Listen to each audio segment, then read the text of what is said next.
trust your gut, because you'll know when people should be let out. Let people in, but when they show you who they are, let them out quickly. People looking at me and Barack like that hashtag couples goals, and not know that no, there are some broken things that happen even in the best of marriages. Absolutely. What is the best part about being you? I think my family, my friendships, you don't lose your head on this journey that we've been on. And I think what keeps us focused is that we have some solid people in our lives, and we make it a point to cultivate those relationships and to learn to be intentional about them.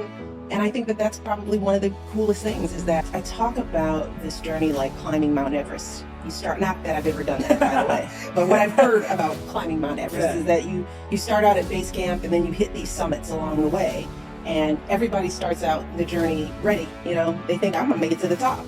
And then you start the climb, and some people are ready for it and some people aren't. And it's surprising that you learn along the climb who's really ready. And there are people who just emotionally, physically can't go the whole way. They run out of oxygen, they weren't fit for the climb, right? And one of the hardest things is like when you discover that, I mean, do you stop? Do you go back because there was one member that wasn't ready? Or do you keep climbing and sort of leave them where they are? And we found that that's kind of been the pattern, right? Wow. There are people who have been, they were built for the climb like we were, and some weren't. And I find that I talk to young people about this too, because when you're a kid coming from nothing, and I won't say that I came from nothing, but Barack nor I came from wealth or connection or fame or fortune. So we have a hodgepodge of people in our lives. And one of the toughest things is to find out that a dear friend wasn't ready for the climb. And in order to keep pressing forward, we tell young people that sometimes you gotta leave them there, because you can't carry people when you're trying to get to the top. It slows you down, but there's, survivor's remorse that comes with it. And I know that, a lot of times when I talk to kids and I see them well up, I see in them that struggle, that they've reached a point where they've left people they love behind, and they struggle to figure out how to weather or how to maintain those connections, and it becomes hard and it's draining. Kids, for example, who got the opportunity to go to college when half their family isn't eating, right? And they got a student loan and they need to use that loan to pay for their books, but they're trying to send money back home to pay the electric bill. And I tell those kids, like, if you want to make it, you've got to make some hard choices about what to do with your life, or you will not make the climb yourself. And then everyone loses. And then everybody loses. And I think that's how we've had to look at it.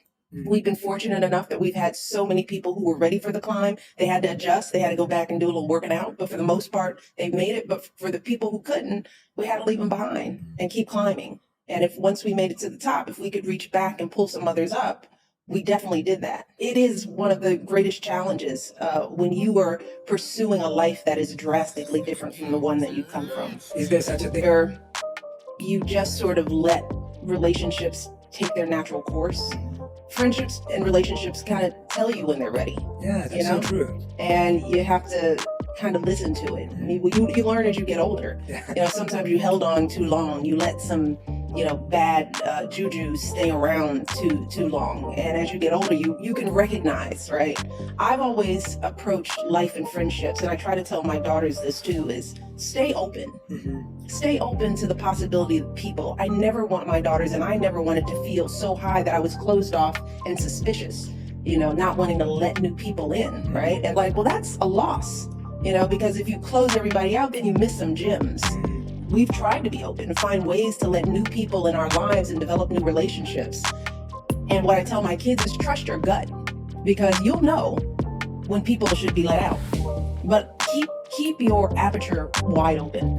Let people in, but when they show you who they are, let them out quickly. And as the older you get, it's like, now letting them that when you're on the top of Mount Everest, it can be isolating and dystopic in a way. I think one of the greatest things that we've learned to appreciate in this role, and I tell young people this, especially young people who think they want fame, it's like, do you know what that is? Are you grasping for something that you have no idea, or your parents pushing you towards this thing? Is that when you become famous, well-known, you lose your anonymity. That's a tough thing to lose, right? It's a huge price, right? The natural, everyday thing of sitting and being able to sit in the world and observe it and not be observed, right? I mean, Wow, that's a really interesting way of putting it. yeah, just sort of sitting in a park and watching the world happen with nobody pulling you out of it, right? The simple walk through a park or standing in line at the grocery store and overhearing life. We don't have that, you know? We don't have spontaneity in the same way. And that's a hard thing to lose. Now, here's the thing. Fortunately, we lost it. We lost it in our 40s.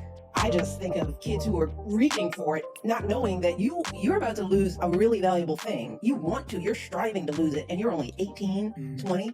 You don't want to lose your anonymity. You don't want to trade that off for anything in the world, because once you lose it, you lose a lot more.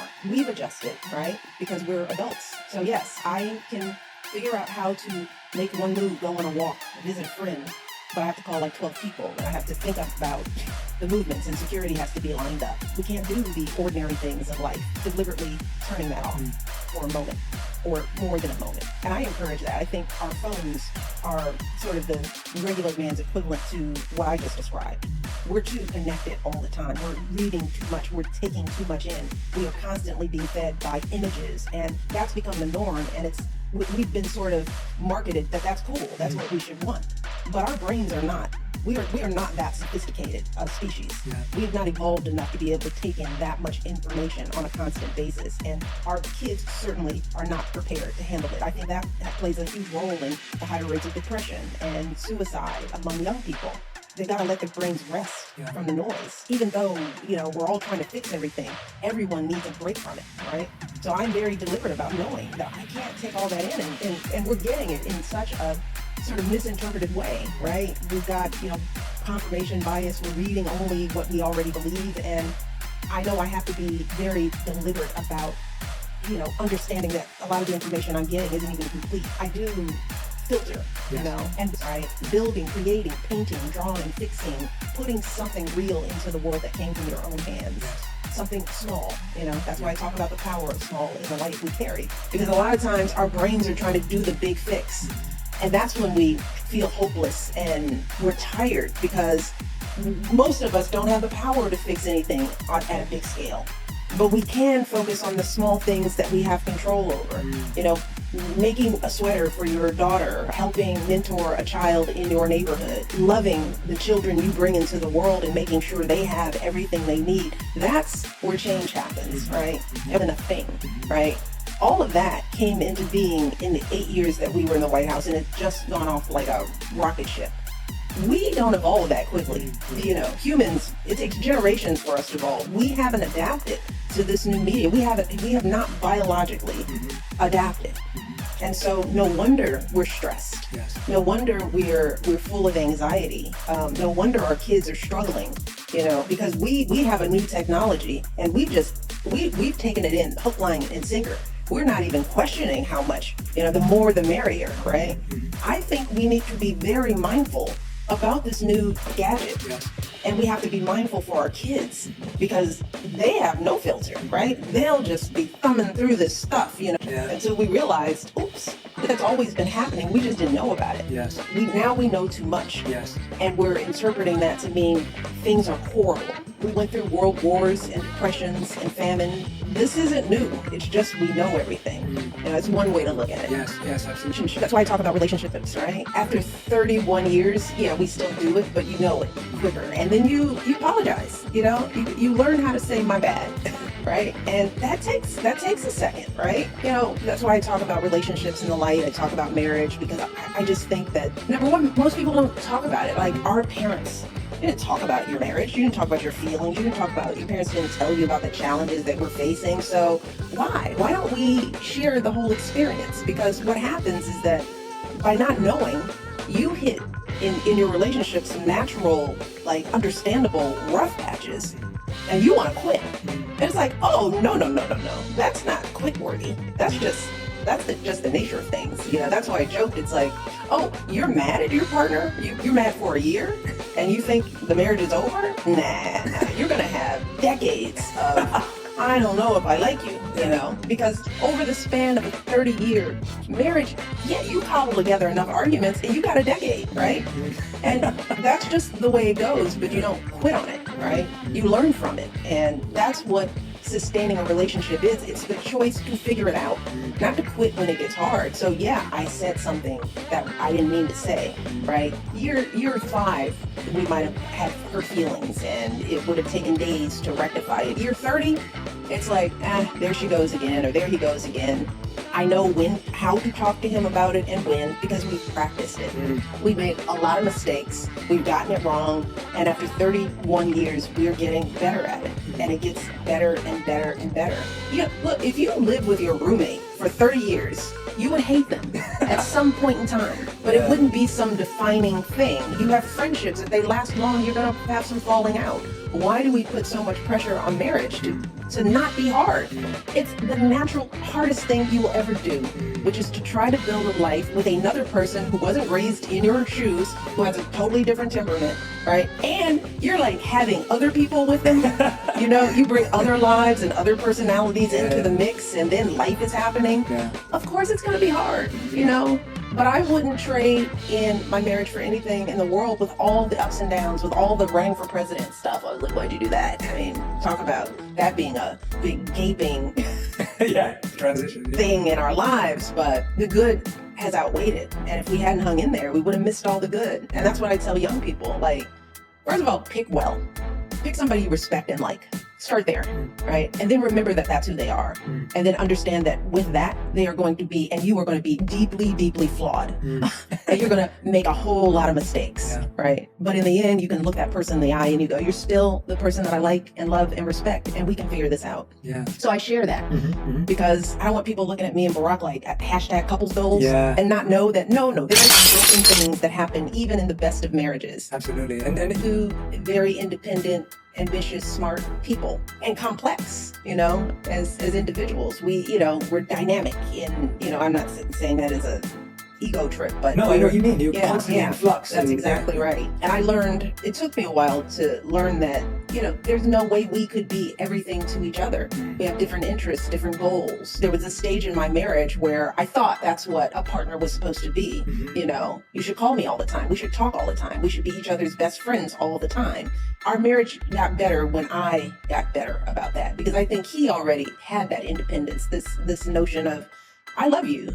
Even if I don't talk to you today, that to me is like, I don't need that. I felt like I needed more of that. But as I got older, right, I got more mature, more clear about my own goals, I realized that he can't be responsible for my happiness. I have to be responsible for that. I have to define it for myself. I have to learn how to achieve it. My husband is definitely a part of that, but he is not. I cannot put him in the center of my happiness.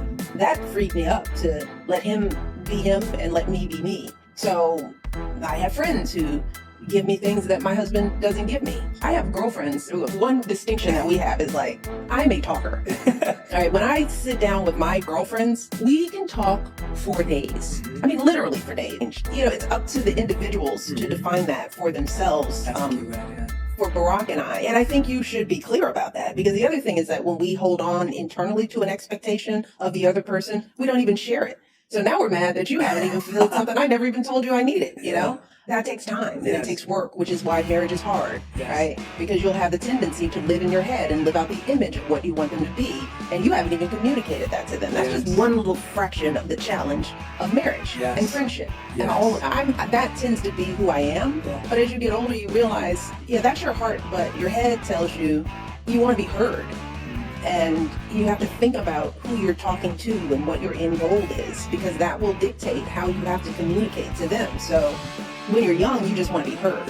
As you get older, you have a goal. You want to achieve something. And being heard in the way you say it may not get you to your goal. I mean, that's at the crux for me of what going high is, right? I mean, going high is being strategic. If you're really trying to make change, you have to think about whether your approach will allow for change to happen. Going high means you're thinking about a broader point outside of your own anger or hurt or pain. You're thinking, where am I trying to get to, and how do I do that with this group that I'm trying to move? That's passion matured into purpose. And young people often, they want to just act with passion, right? But passion doesn't always solve a thing. And I've learned that in my relationship. My passion is meaningless if my husband can't hear it. If I've hurt his feelings in the process, that's not the point. So I have to mature my passion. I have to mature it as a mother, right? I have to be very careful as a mother with the words I say. I can't just say what's on my mind. I have to think about how I say it to which child, Yes. because they're both different and they both need to be parented different, right? So going high is like, to me, it's the mature way to live, right? It's the mature way to get the message across. It doesn't mean that how you feel isn't relevant, right? Yeah. It's true, it's real and true. But that's for you to deal with. When you're dealing with external people, whether it's your husband or your kids or your friends, your passion has to take weight of, well, what's going to work with this person? What's going to work with this group of people? To me, that's what going high is. Yeah. If anything, what does still offend you? Injustice, ego, greed. It's offensive. Racism, ignorance, it's offensive. And I've always been that kid. I don't like unfairness. I don't like bullies. But I have to think about how I deliver messages. That's beautiful. Still, even in my pain and my anger and my disappointment. So those emotions are there, but I have to think about where do I let that out? Yes. Right. I still have those emotions, but in my public facing voice, I have to be responsible, right? And strategic and thoughtful about what's going to move the needle, what's going to add value. I've always felt like I have a responsibility to set my feelings aside and think about, where are you? Why are you so angry? Where is your hate coming from? Because, yeah, I can be mad at your hate. I can be mad that you just said something racist, or you knocked me down a peg, or you misjudged me. But if I'm trying to fix the relationship, I've got to understand, what are you going through? Where did that perception come from? What's your history? What put you in this spirit of hate? Because that's going to dictate how we can even begin to have the conversation. Yes. I don't lose my authenticity in that, because I know who I am, right? But I have to make room to understand who you are. That's either strategy or empathy. But to me, effective communication, especially if you're a leader, if you have the power, it requires a step back, yes, right? And I think that's what going high is. And you're right, I think in this day and age, we've kind of supplanted that consideration, because my feelings count.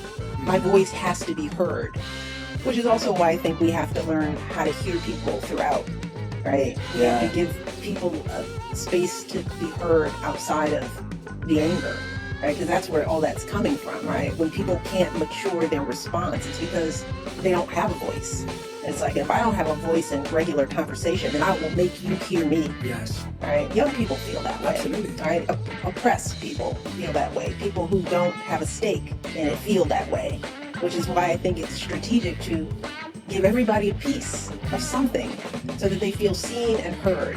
I think that ratchets down the anger, the explosiveness, because people can guarantee that they are being seen, they'll be heard. They don't have to yell, they don't have to tear something apart, they don't have to break it, because they own it. And we just lose sight of that these days in our policies and our perspectives.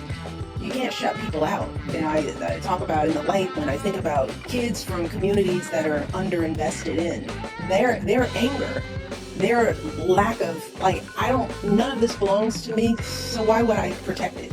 Why wouldn't I break down your house or rob you or try to take your car? Because I don't own any of this. This country is not mine. They don't see me, right? I think we do better with kids if they feel like, I've got a chance here. This place is investing in me, so I'm invested in it. We do that with kids in the inner city, but we don't talk about education. We don't talk about what we're giving them, or whether they have music or joy or sports or activities. We just want them to have nothing and then be okay with it. But they're going to fight to be heard. Yes. They're going to fight to be seen, but they're not going to do it in a rational way, because they don't have a strategic place and they don't feel like they're a part of it. So true. But the tone and tenor of the message matters. We can't just say what's the first thing that comes to our minds. We cannot.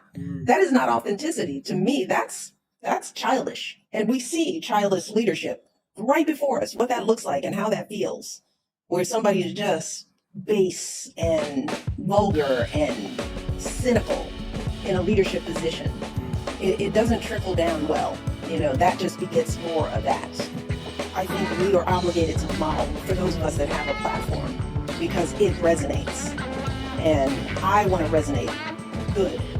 I want to resonate reason and compassion and empathy. The question I have to ask you, Sean, is what is the best advice you've ever had or received? I heard a lot of it from my wise Mom, come home, we like you here.